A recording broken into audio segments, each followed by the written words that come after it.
I moved to Nashville. I was very excited to be a public defender, but I also wanted to move back down south because in DC, nobody knows what sweet tea is or fried green tomatoes. And I was over that. So we moved to Nashville, and what I learned at the public defender's office is this: if you want to help people with their problems, you got to get right next to them and you got to listen. Unless you get proximate to their issues, you are not going to find the solutions. I loved my work as a public defender because I felt like I was fighting for that underdog, just like me and my mom, just like the people I knew in Memphis. And that's what I wanted to build my career around. I also knew that I was very ill-equipped to fix the problems that I was seeing. One of the cases that sticks with me the most was a young boy who was about 13 years old. I was a baby attorney. Abby knows what a baby attorney is. It means we don't know anything, but we've been put in the courtroom anyway. And he was about 13 years old. His mom had been staying at home with his little brother, and she had been out of work for so long that their utilities got cut off. It was December, it was cold, it was dark.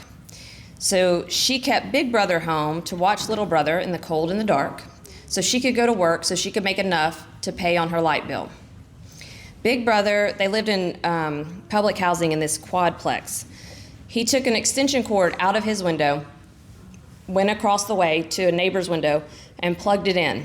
He plugged it back into a TV and a space heater, and he set his sick little brother in front of it. He was charged with aggravated burglary and felony theft. What? I know. And do you know what me, as a little baby attorney, thought? How on earth am I going to fix this?